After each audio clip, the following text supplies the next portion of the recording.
Good afternoon, good evening, or good morning, everyone, depending on where you are in the world.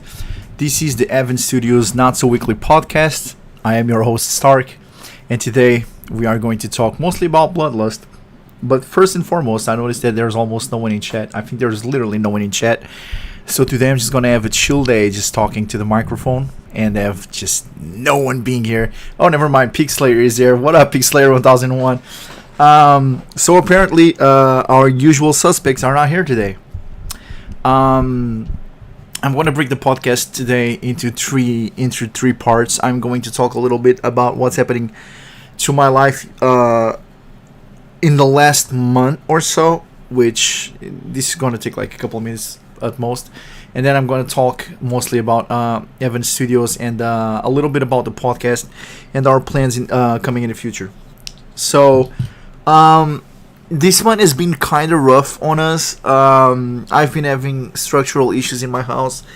Basically, it's literally raining in my house. The water is raining down the walls, and this is a problem because the house above my house was the house that was technically mine. I was renting it and I was using it as a warehouse. But eventually, my cousin needed a place to stay, so I rented him the house. Basically, I trespassed the house into his name. The problem is, as he was fixing the roof, apparently, he fucked up something, and now there's literally just water running down the walls of my bathroom and my office. And we've been trying to fix this shit over the summer, but he kept, postponing it because he had other stuff to do and whatnot. It's better to do it when it's raining, because then if we know if we are doing a good job or not, whatever.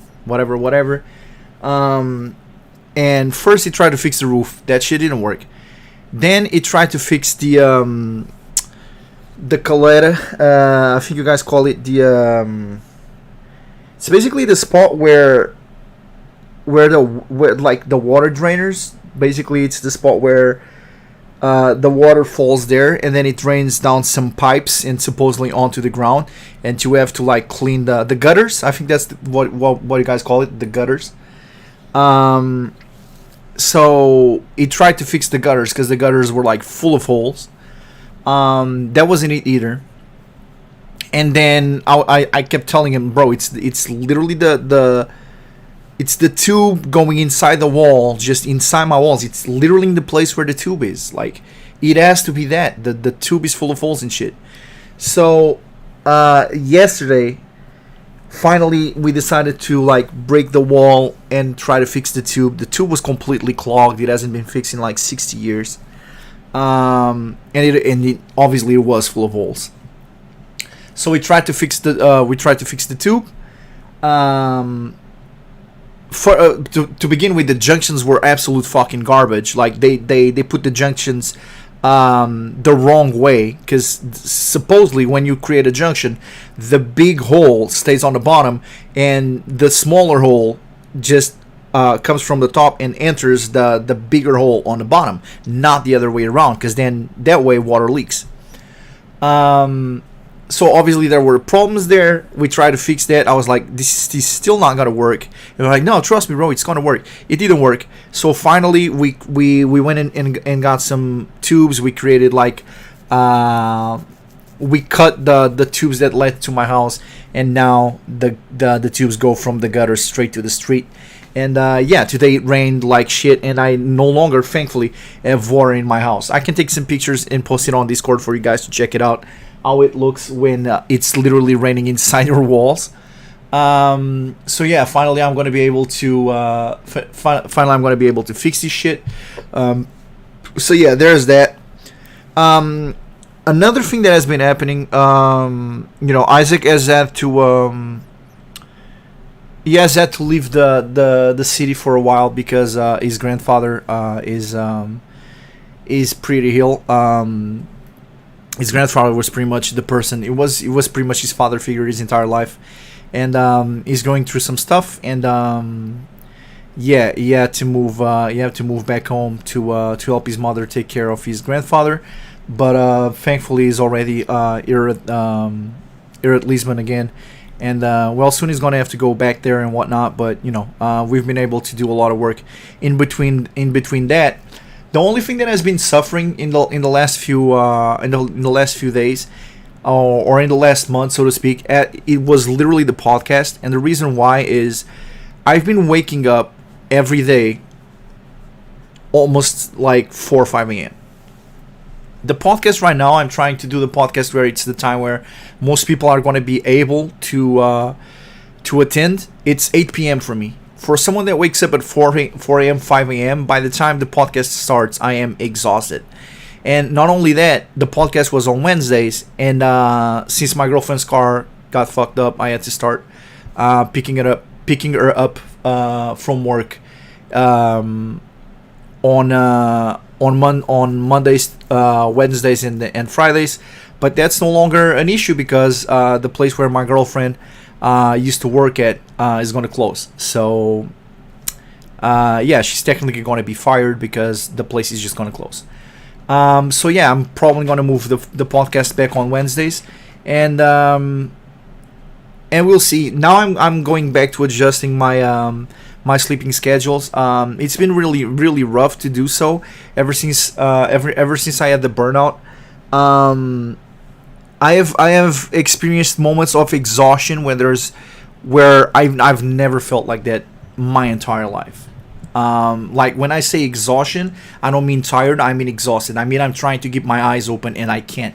I'm trying to do stuff and my brain isn't working. It's literally just exhaustion. So I usually leave all the texting tasks too early in the morning. So usually I work out as soon as I wake up.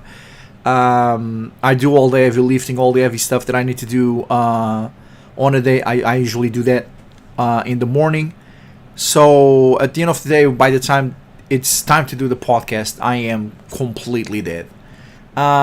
So what can we do about that? Well, thankfully, I'm already feeling a lot better in terms of schedules. Yesterday, I was able to go to sleep at like 11 p.m., which was great. It was a change of pace. Today, I assume I'm going to be sleeping at around the same time. Now I'm apparently at a point in my life where until this wears off, or I don't know how long this is going to last, or if ever, I'll probably won't be able to play around with my sleeping schedules.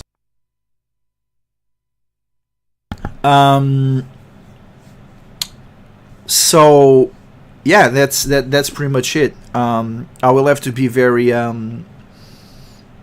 very disciplined when it comes to sleeping, and when it comes to waking up, and when it comes to like just my schedules throughout the day, to make sure that at a certain point I'm sleeping and I don't mess around with all this. Now, I do love doing the podcast, and I do love hanging out with you guys. Mostly when you guys are around. But I feel like we're going to have to do some changes just so that you guys can get the best of me.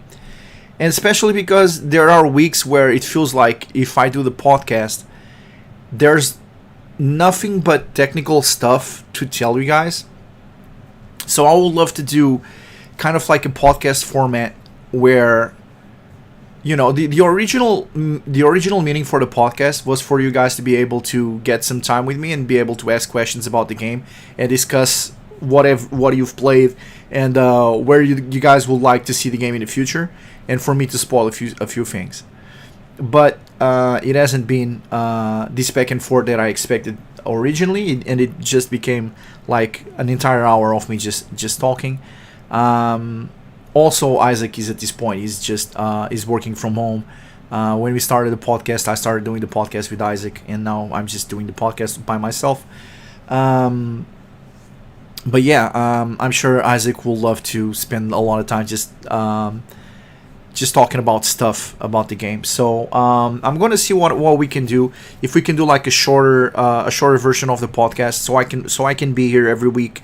So you guys can count on me every week to be here, and so that we can discuss and that we can talk about stuff. And I know that there's a lot of people that enjoy the podcast and enjoy listening to the podcast on their way home or commuting or whatever it is. So I didn't want to stop doing the podcast. but I feel like the best way that we can keep kind of like a podcast format is if I start streaming almost every day, but I start streaming me just working on the game. I feel like it will be better, and people will learn a lot, even though it will probably be kind of spoilish because you guys are going to see me write dialogue. You guys are going to see me. You guys are going to see me create maps, create the menus, and do all that stuff. Obviously, that will be really cool. But there are some people that don't want to get spoiled in that manner. And the podcast feels, something a little bit lighter when it comes to that aspect. It's not, as spoilish. But yeah, as for Bloodlust, let's go straight to what has been happening and where we are in terms of the game, because everybody wants to play the game. So Bloodlust right now, we just finished doing the last the last enticing that we had in the block. We had to do the bus changes that we announced the last time we did the podcast. Those are done, and the only thing that is left coloring in terms of CG team is literally just the only thing left drawing or coloring or whatever it is in terms of the CG team is literally coloring the last two scenes. That's the last thing that we're left to do. The last two scenes that they are coloring is a groping scene with Jazz, where Jazz is groped by her roommate's boyfriend, and the other scene is a scene where Eve spots her landlord masturbating to pictures of her, because she realizes that he has been recording her in her house. So basically, she realizes she has cameras in her house, and depending on the player plays out that scene, there's different outcomes. Now, we have done some stuff. I'm gonna try and show you guys a video. This is some of the stuff that you guys probably gonna think like it's incredibly boring if I do just a podcast where I'm just showing you guys some work. But this is the type of stuff that we spend like a ridiculous amount of time working on.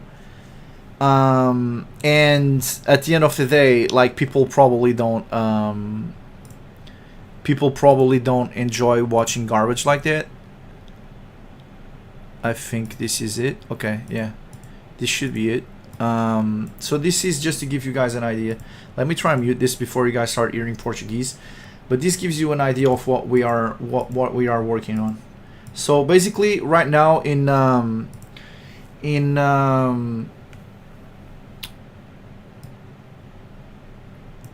Bloodlust and as well as Journey Abroad, we have a problem where when you're pressing enter to go through the dialogue boxes and the character's expressions change, you see something like this, and you see some blinking, and that blinking is weird, obviously.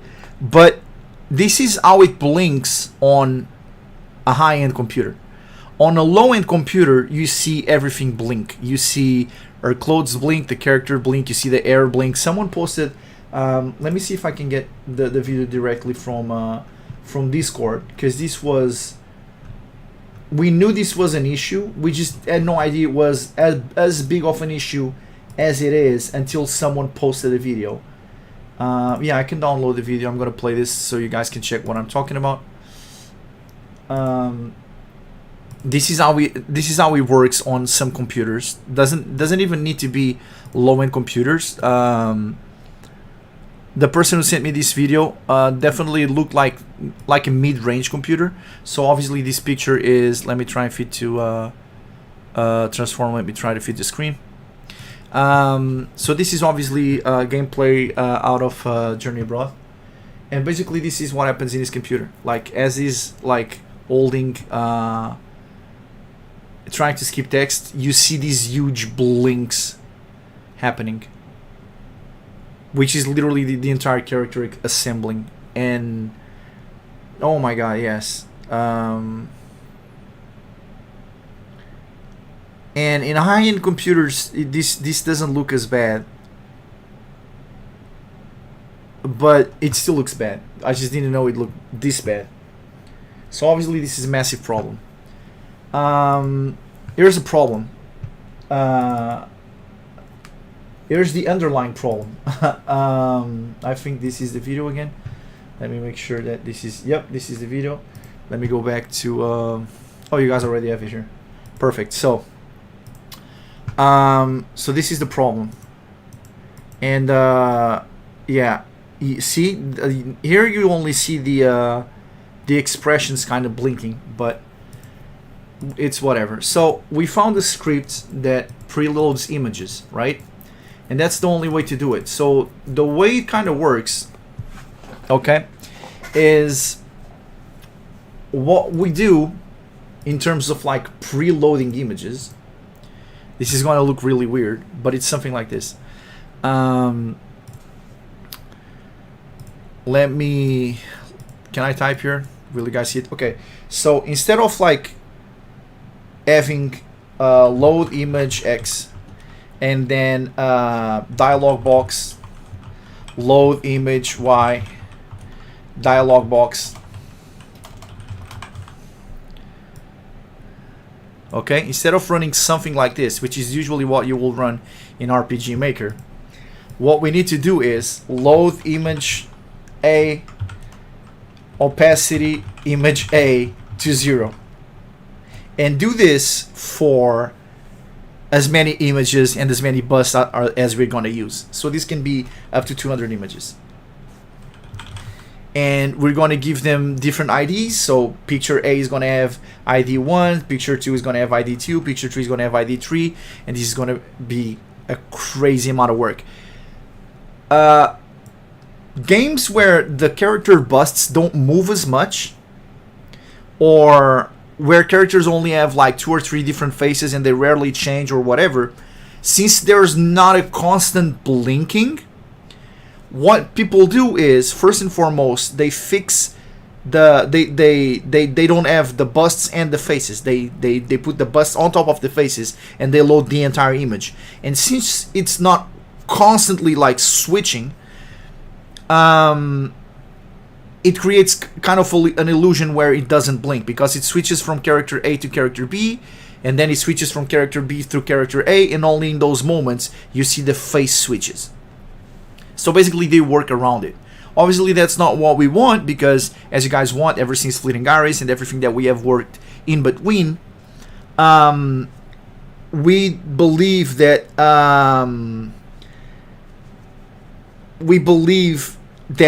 having more busts and having characters being more expressive does a lot for the quality of the game. It does a lot for the immersion. It does a lot for the game in general. So obviously doing that, just not using a bunch of busts, will not be acceptable. But also loading 300 images every time we want to do some dialogue would also not be acceptable. We will have to add the images on every single event that we want to add, and then we will have a problem where if we wanted to add some expressions later down the road and go back to previous scenes and adding those expressions, we will have to re-edit the whole shit and whatnot. So obviously that will become a huge problem. So how do we fix this? Obviously we need to find a way to load all the pictures and dispose of all the pictures by the time the scene is done, but we can't do it manually. So what we found a way to do, Isaac specifically, I actually had another idea in mind, but thankfully Isaac already had kind of a solution for this. What Isaac did was he already had something of a script that can load arrays of images. Now, for people that don't know, let me get out of Google, but here we go. An array in computer, it might mean a different thing, obviously. But an array means an impressive display or range of a particular type of thing, or an ordered series or arrangement. In computers, an array is a data structure that stores a collection of elements, usually of the same data type, under a single variable name. Now, how does that kind of work? Let me do the layman's terms for you, for people that don't understand. An array can be something that the computer will understand. Like, instead of placing this, right? Instead of placing this, the computer understands if you do something like this. The computer understands that if you do this, this is an array. It's every number between 1 and 7. This is an array. Okay? It's kind of what we want to do. So, the goal here is to create an array with image names. So, let's say that we have a character called Evelyn, right?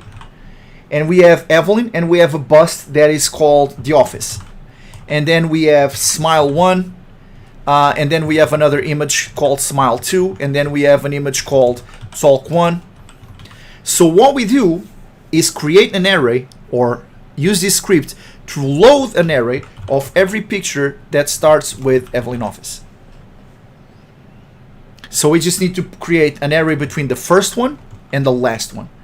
And the script will do all the adding of the images for us automatically. We will load an array. So when we want to load CGs, we will load the CGs in an array. Like, if you guys have looked at the game folders, you will notice that all of our anti-scenes are names such as like CG0101, CG0102, and then we have different names for animations and whatnot. But the images are named like this. So we have CG01 is like the first anti-scene of the game, and 02, 03, 04 are the panels of within that anti-scene, so that we can create an array between CG010, right, and CG01 to whatever X, right? And we create an array, and instead of having to add all these pictures manually, we add all these pictures. Automatically. The computer pretty much does it for us. When that happens, this is how it looks like in game. So, cue video. We're gonna load this, and once that is done, give me a second. I just need to figure out where in the video is it. Probably around the 3-something minute mark, a little earlier than the 3-something video mark. Exactly. See? Now, if you look at the face, you see a seamless transition where it actually almost feels animated. You don't see a blinking between the images, and that's the part that is important, especially for people that are epileptic, because Jesus, this is horrible. This is horrible, and I knew we had to fix it. I just didn't know it was that severe. But now, if you look at it right here, you can see that there's a very seamless transition between all of the faces, and that's it. Obviously, I'm not gonna tell you guys, as usual, how long it took to fix all this garbage. This is the type of stuff that we can do a podcast kind of showing you guys this garbage. But let's be honest, if we do like, put your hands up if you want to see this garbage, like, I probably just killed you guys from boredom just explaining this one very simple thing. Something that we all also been doing is trying to do the menus for Bloodlust. Obviously, we wanted to do the maps and create the extensions of the maps, such as the school for Bloodlust. Everything is looking nicely. Some of the stuff that we did, I think we only have this in. I can show you guys the PDF. I'm probably gonna do that. I'm just gonna go and show you guys Photoshop over here. Let me see what we have over here. Okay, it's nothing that can't be shown. Let me just go here on design. I think it's on design, or should be on design. It's not there anymore. I almost got an architect the other day. I've been working on something that it's been taking me so much time, and then I lost the PDF, and I thought I lost days of work. It was I panicked for a little bit, and panicking is I'm putting it nicely. Listen, I'm a grown man. I almost cried. Not as much for all the work that we did, because honestly, we know that you guys have supported us and been patient with us more than we could ever hope for. But it wasn't just that. Obviously, it was that because it felt like, oh man, I'm gonna lose like 2 more days to create this garbage. But it was like I was afraid I will never be able to do it as good as I did before. Because some of this stuff on Photoshop, I'm really not amazing at it, and it feels like painting. It feels like just because I was able to do those strokes once doesn't mean I'm going to be able to do those strokes again. It's like doing freestyle. You're singing, you're creating an amazing lyrics, but then you don't write it down, and then you forget them, and then you can never, you will always remember that you had this line, and this line was amazing, and it will never sound the same. Well, yeah, that's how it felt. I did something on Photoshop, and I thought I had lost not only days of work, but also I had lost creativity, right? Because I tried really hard to do something, and it looked amazing, and I didn't know if I was going to be able to do it again. Thankfully, I triple, quadruple check everything that I save nowadays, and luckily it was just misplaced. So thank God for that. So yeah, I was creating this for multiple characters. I was creating something like this for multiple characters. I was creating menus for Bloodlust, and we've been sound testing for the songs in the game. We've been trying to fix most of the plugins and most of the scripts behind it. We've been writing the story, and yeah, everything is going according to plan. Obviously, it's taking a little bit longer because we've been really hard on the quality. Yo, what up, Morgan? Good to see you on time. Is your nickname different? Your nickname looks different. So basically, what's left to say about Bloodlust is everything is going great. Everything is looking great. Obviously, in terms of quality, all of this looks so much better than anything that we ever did for Fleeting Ares.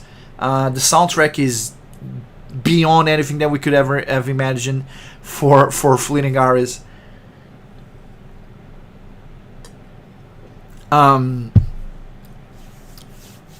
Bloodlust menus or gameplay. I can probably show you the menus. The gameplay, I need Isaac to send me the version that he has, because he's the one that has been he's been putting the scripts, not the scripts, the events in place. So Isaac right now, what he's doing is creating the events and putting all the events in place, so that we can go to the test server, grab all the text in there, and move on to the correct places in the game. So I'll probably be able to do a gameplay preview on the next Wednesday. Hopefully, we'll go back to the regular podcast dates. In terms of gameplay, I have to say this: our original idea for Bloodlust was to have, just like Journey Abroad, was to have like an entire week of gameplay. We have since completely abandoned that idea. The reason why is the days are way more packed with content and information and just stuff in general. So, like I said, we want to also create some sort of slow build-up for Bloodlust, but nothing like Journey Abroad, especially because we have female main characters. Plus, it's a Eastern style anti-game. It's gonna play out differently. Journey Abroad as kind of like a problem, which is not a problem. It's just it's a feature. Okay, I'm gonna try to create a distinction here to kind of show you guys the difference between one game and the other. And the distinction here is this: the enticings for Journey Abroad are kind of a reward for doing something right with the character. Initially, the character is this nerd that can't get anywhere in life. He's basically just studying and whatever, but he's not popular. He doesn't have a lot of money. He isn't very good at any of his hobbies. He's just a very regular guy. Okay. He lacks confidence. He has a very bland appearance just because of the way he dresses, because of the way he wears his hair, whatever it is. He looks like a very bland character, which is by default, by design, not by accident. And there's a lot of meeting the characters, and there's a lot of character and character growth in the start of Journey Abroad, where you get to meet the characters, and there's going to be some deep dialogues and meetings and whatever you need to do, because the game tries to be a representation of real life. It's kind of a Western game where the interactions feel kind of realistic. It's gonna play kind of like you're watching a movie, but the movie ends up in an SX. But we want to make the characters look very distinct, and we want to make the characters look very rich and whatnot. Now, let's forget that for a second and think about Bloodlust. Bloodlust is a game where, sure, the battle system is supposed to look amazing, and the story is supposed, but we don't care as much for realism on Bloodlust. We want the entire scenes to be hot, period. And the thing about Bloodlust is, first of all, the game starts with a purpose right away.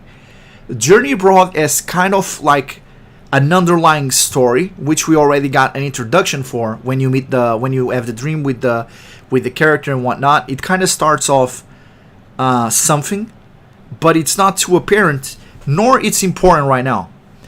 Bloodlust, everything has already a purpose. There is a mission. There's something that needs to be done. Bloodlust starts, and you have two characters that have been introduced in Fleeting Iris. They are going to infiltrate a school.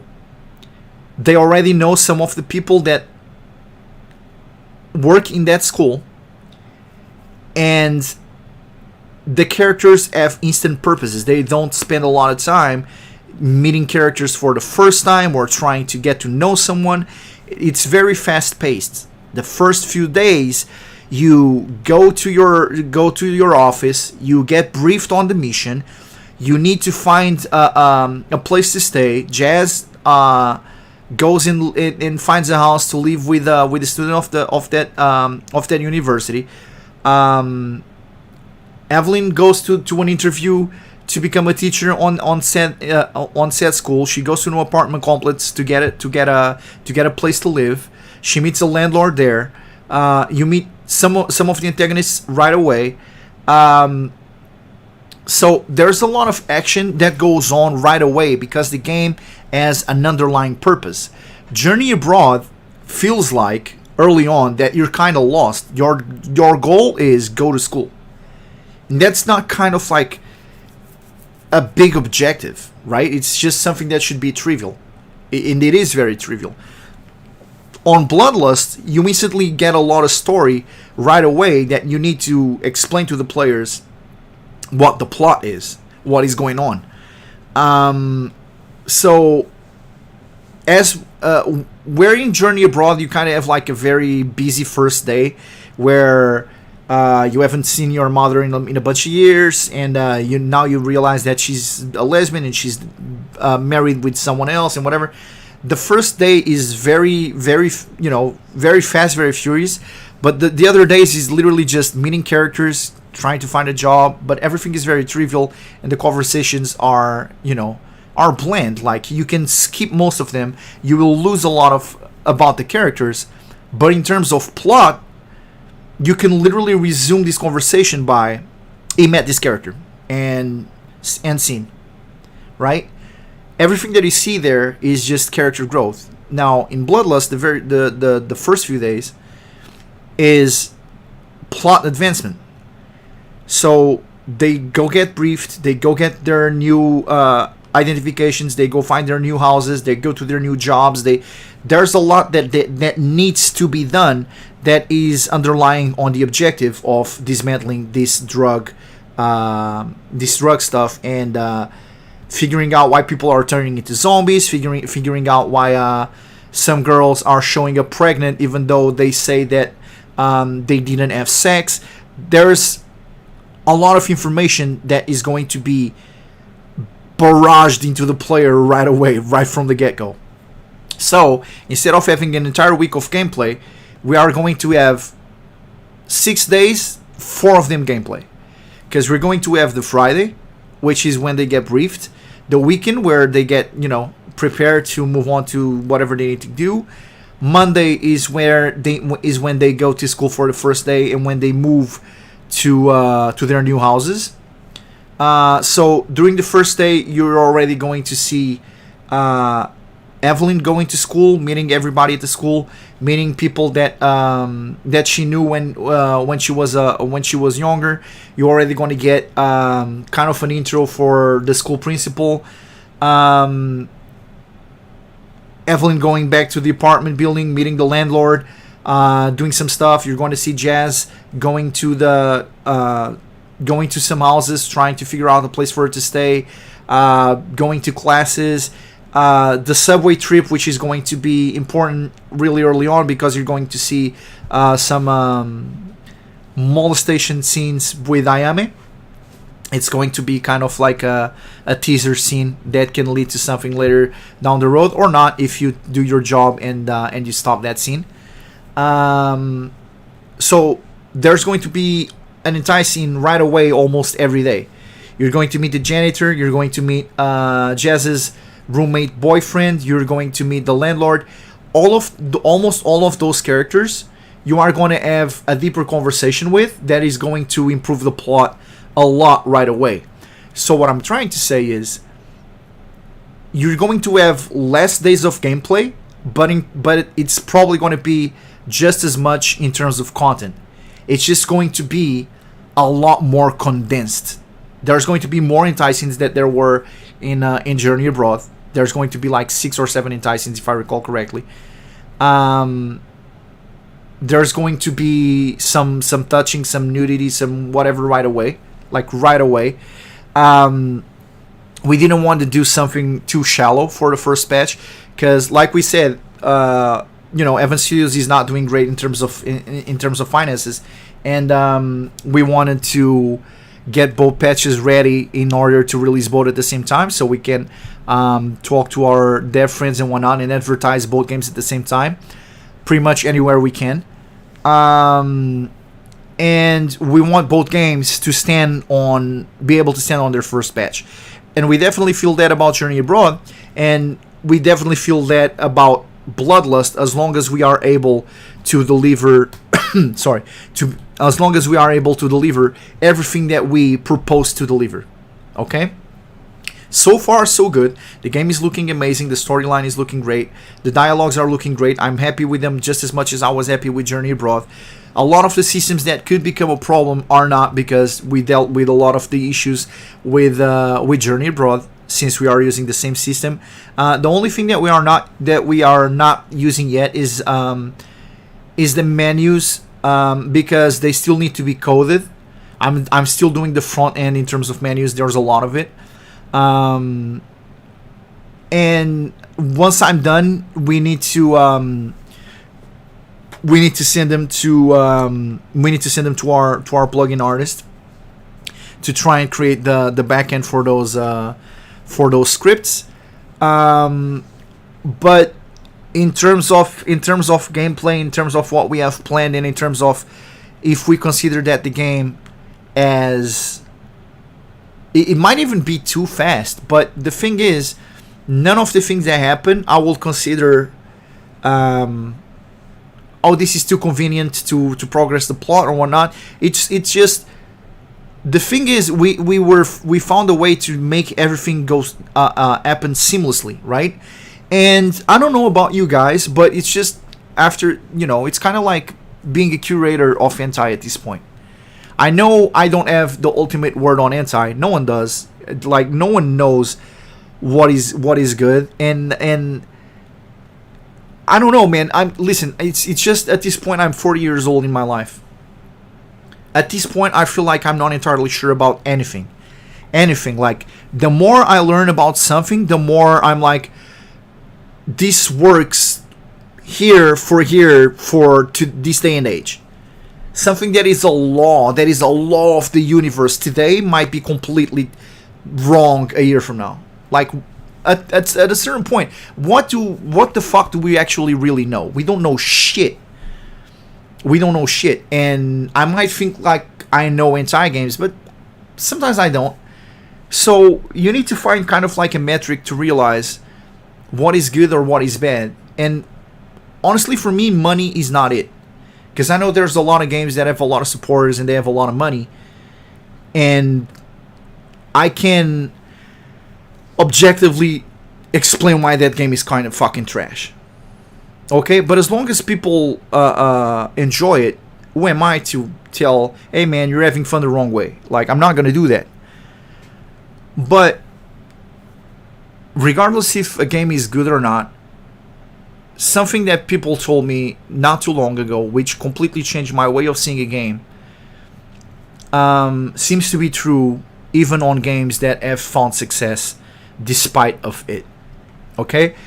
And someone told me, and this seems to be completely true, if everything that you do in the game doesn't build character or advance the plot, it should not be there. You need to respect people's time. All of the banter, all of the shit that you think it's funny, people are going to start holding control and skipping it. No one has time. There might be a day where someone is, listen, I want to sit down, relax, light some candles, grab some bubbly, whatever it is, and just goon whatever the fuck out of this entire game and actually get to know the characters and actually get to read everything. But most of the time, people will not spend their time doing it. People will be completely happy with just context. Okay? I don't need to know what's this character's birthday. I just want context. Where did she meet him? Why did they become friends? Etc. etc. Context usually is enough. Even on the CG room, people don't want a huge mass of dialogue. They want context. Where were they? How did they meet? Who is around them? Where is this place? Go. Context. And every time I'm trying hentai games, and often I have been playing hentai games just because I think that the menus look good or the maps look good or whatever. Whereas in the past I used to look at hentai games because the art looked good. Now I don't care as much about it. Now I look at the games from a developer point of view and I try to see how much time they put into it, how much passion they put into it. How did they do the menus? How did they do the whatever it is, the mapping, the whatever. And sometimes I appreciate a very cleanly done game. Okay? And I notice on almost every single game, it doesn't matter how well you write. If I've been playing for an hour and I haven't seen hentai scenes, I am like, brother, come on. Like, why can't you fucking get to the good stuff? Please get to the good stuff. And I know I might be a little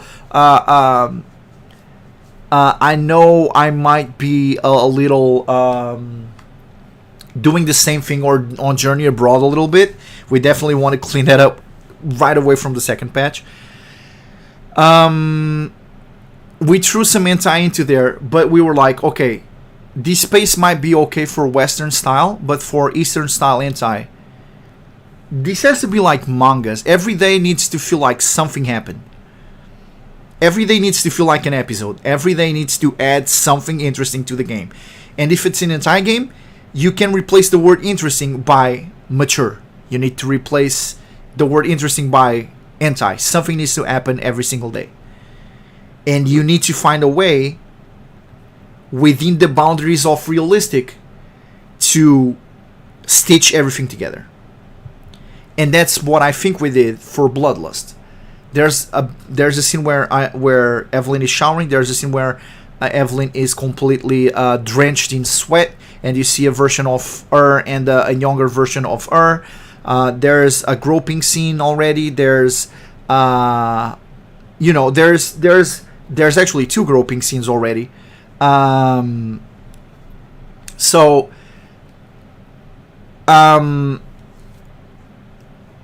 for Bloodlust, I guess you can say that the entire is way more quick fire. Things happen way faster. So although it only has 4 days of actual gameplay, it has a lot of content in those 4 days of gameplay. And it's just because it's a different type of game. Oh, Vincent Diaz is on the chat. He said, Journey Abroad latest versions gave me that impression, though. I'm sorry. You shouldn't be sorry. You shouldn't be apologizing for that. I did warn that Journey Abroad was going to start off a little slower. And it is. But the thing is, with the scope of the game, and considering that some of the characters early on are, people that share the womb with him, kind of like to say, put it, it's hard to just jump into hentai right away.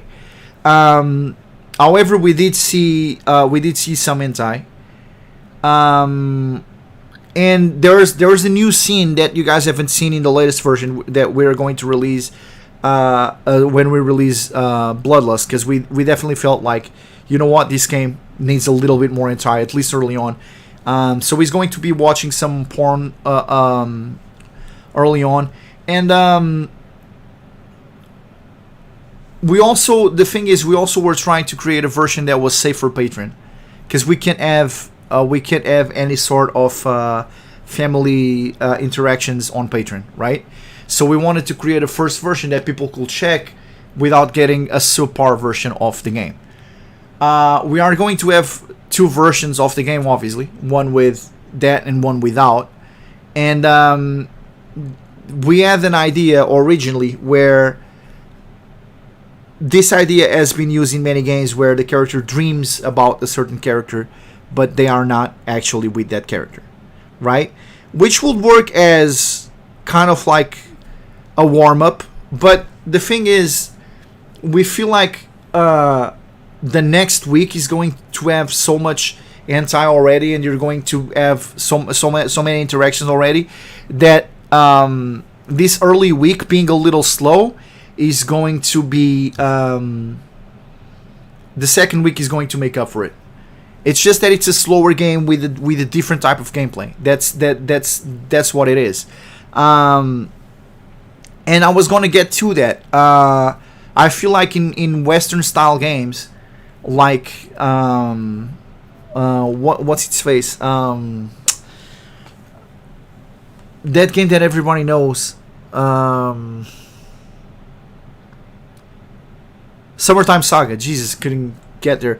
Summertime Saga, or even those 3D games, MILF City or whatever the hell it's called, and whatnot. All those games start kind of slow.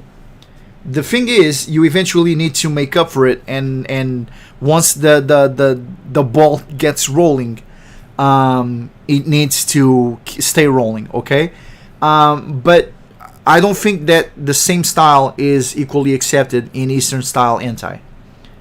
I definitely feel like in those games where the dialogue isn't as strong, or the story isn't as strong, or whatever it is, you definitely need to start delivering a lot earlier. And my problem with Fleeting Hours the first time that I created the game was that I didn't know the distinction between one and the other. And I tried to do a Western style introduction with a lot of banter and a lot of this and a lot of that, and deliver then a Eastern style type of game where everybody's trying to sex you up. Definitely in the remake, the Fleeting Hours is going to be a lot more quickfire. Things might start looking a little bit unrealistic, but like I said, and like people have mentioned a million times in the past, you need to kind of play with the concept of realism once you once you start making inside games. Like, realism is okay, but there's such a thing as too much realism. Realism will get in the way of you making it a good game, so to speak. It definitely feels like it. Now, the thing is, for Journey Abroad, I want to create a game that is like a real experience, like something that you could actually see people in real life experiencing, sort of. And Bloodlust is not like that at all.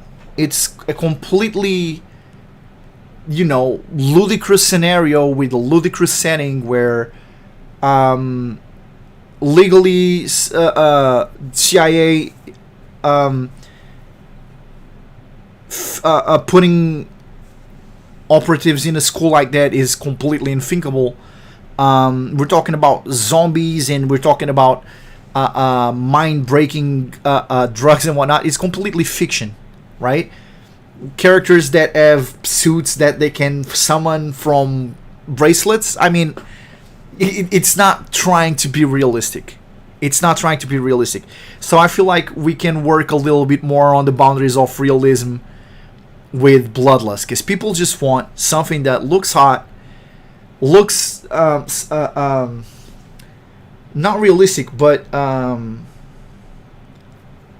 it's borderline plausible, right? It doesn't look like, oh no, I was caught smoking in the gym, so now I have to have sex with someone that is going to blackmail me. Like, that's too much. That for me is where we draw the line to, come on, man, look, stop it.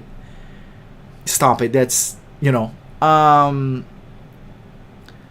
but we also don't want to create real lifestyle realism with where people don't just fall for stuff like that.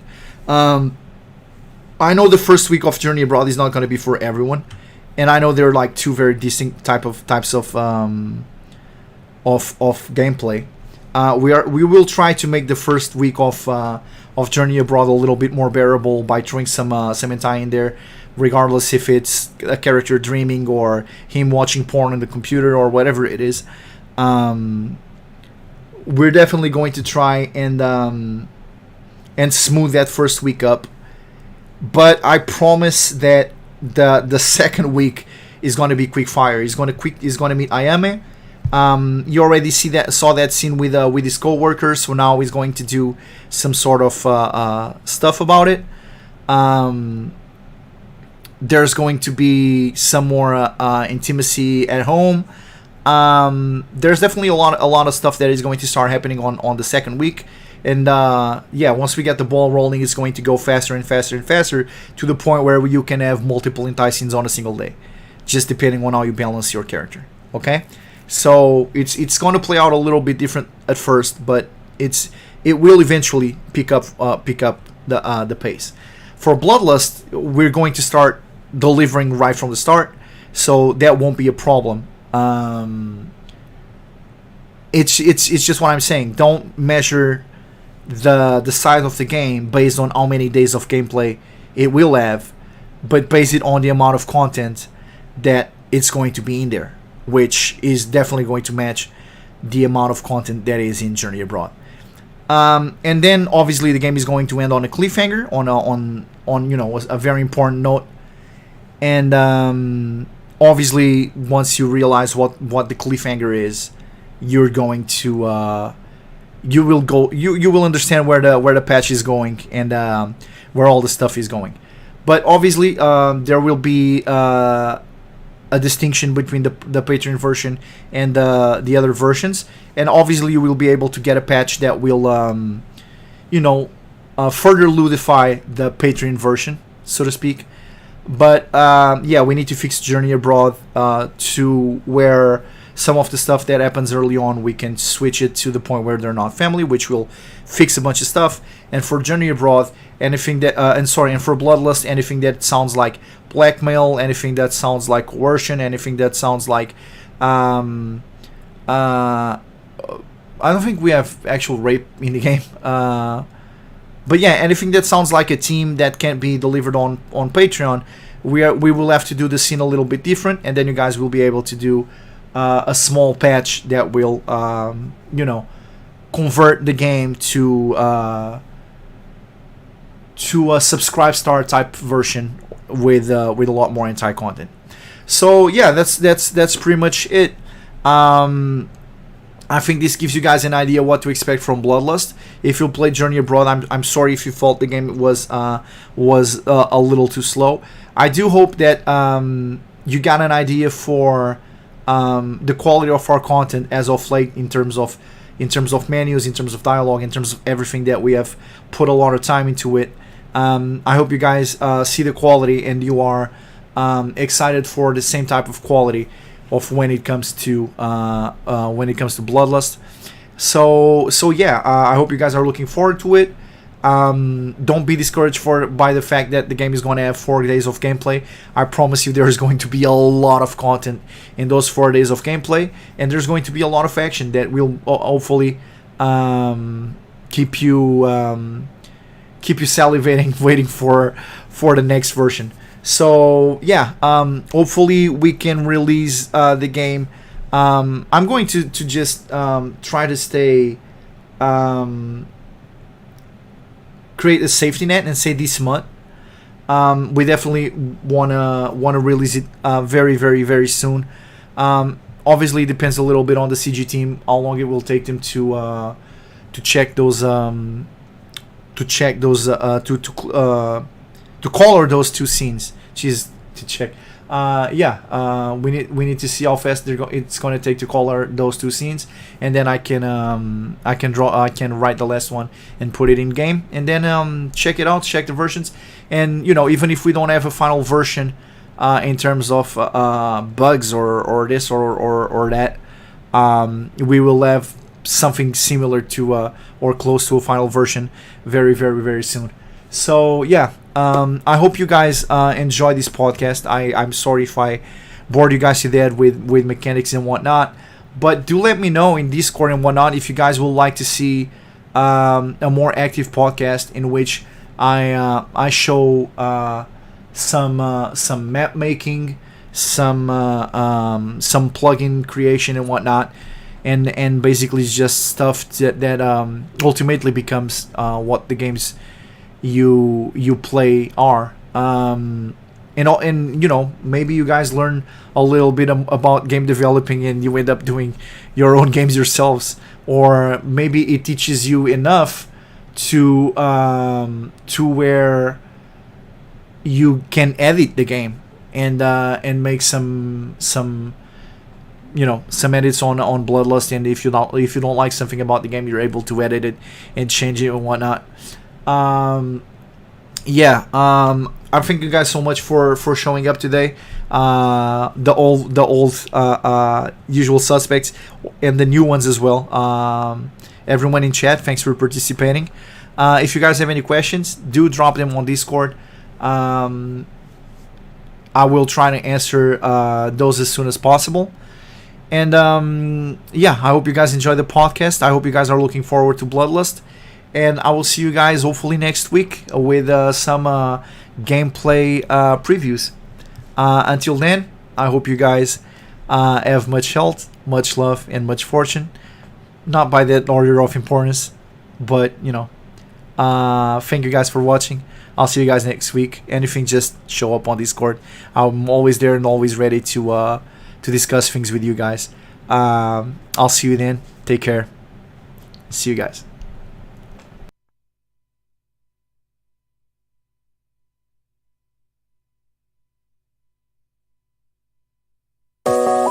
Okite, wakari, ne, boshita ta. Omoi dashita no wa kimi no koto desu. Okite, wakari, ne, moku nata. Wasuretaku nai no wa kimi no kao desu. Shoru ni wa osoku made あなたの声を聞きたいあなたの手をつなぎたい